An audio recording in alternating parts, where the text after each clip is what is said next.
O Congresso Nacional finalizou há pouco a votação da chamada LDO, o projeto da Lei de Diretrizes Orçamentárias para o ano que vem. É a previsão de gastos federais de 2022. E esta edição da LDO bateu o recorde de emendas parlamentares apresentadas. Foram mais de 2.600. O texto aprovado priorizou a destinação de recursos para a vacinação. O repasse de verbas para o fundo eleitoral do ano que vem também chamou a atenção. Vamos ver na reportagem. O texto da Lei de Diretrizes Orçamentárias aprovado estabelece como prioridades para os gastos públicos o Programa Nacional de Imunização para compras de vacinas, a agenda para a primeira infância, as despesas do programa Casa Verde e Amarela, voltadas a municípios de até 50 mil habitantes, e a ampliação da infraestrutura da rede de atendimento oncológico. A proposta ainda garante recursos para concursados da Polícia Federal, da Polícia Rodoviária Federal e para o reajuste de agentes comunitários de saúde. Também foi aprovado o salário mínimo de R$ 1.147 para 2022. Atualmente, o valor está em R$ 1.100. Segundo o texto, a economia brasileira deverá crescer 2,5% no próximo ano. E foram destacadas áreas que serão poupadas de contingenciamento em 2022, como a realização do Censo Demográfico, Agropecuário e Geográfico do IBGE, a implantação de escolas de ensino em tempo integral, a universalização do acesso à internet e projetos de inclusão digital. Uma das questões que mais gerou debates na votação da LDO deste ano foi o aumento do fundo eleitoral para 2022, de cerca de R$ 2 bilhões para mais de 5 bilhões e 700 milhões. Partidos de oposição argumentaram que a questão não é prioridade para ter o orçamento quase triplicado.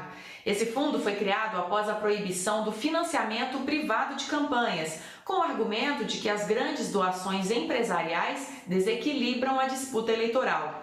Os quase 6 bilhões de reais serão divididos entre os partidos políticos. De acordo com o texto, a verba do fundo será vinculada ao orçamento do Tribunal Superior. O texto segue agora para a sanção presidencial. E para falar sobre o orçamento do ano que vem, eu converso agora com o nosso comentarista, o cientista político e professor da Universidade de Brasília, Ricardo Caldas. Tudo bem, professor? Boa noite, tudo ótimo. Boa noite. Boa noite. Vou começar por esse ponto ali polêmico, né, do fundo eleitoral, sai de 2 bilhões de reais para 5 bilhões e 700 milhões de reais. Comenta para a gente. Pois é, boa noite, Paulo, boa noite a todos que estão nos assistindo, né? Nesse período que a gente está no meio de uma pandemia, você destinar 4 bilhões, 2 bilhões já é uma coisa elevada.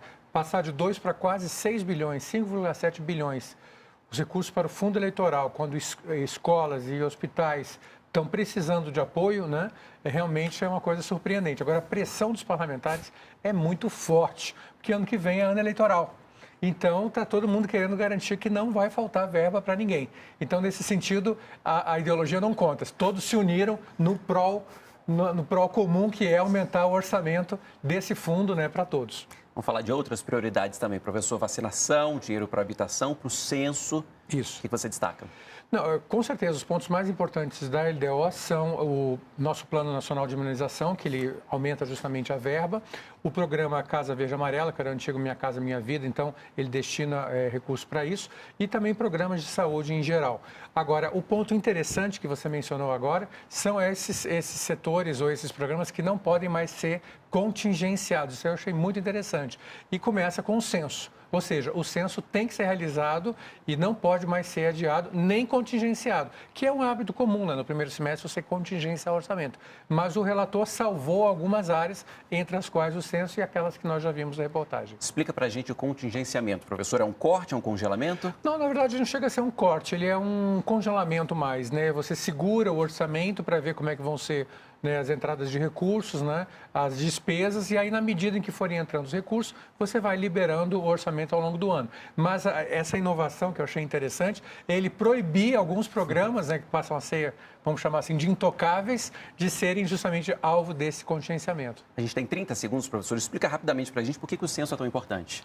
Olha, o censo ele é a base das políticas públicas, Paulo. Sem informações de qualidade, você não consegue fazer boas políticas públicas. É claro que a gente tem outras aferições, nós temos o PNAD e tudo isso, mas nenhum deles é tão abrangente, porque como o próprio nome diz, o censo ele cobre toda a população, ele é 100% do universo, da amostra, enquanto que PNAD e essas outras formas, elas são apenas uma porcentagem do universo completo. Entendi. Obrigado, professor. Até amanhã. Até amanhã.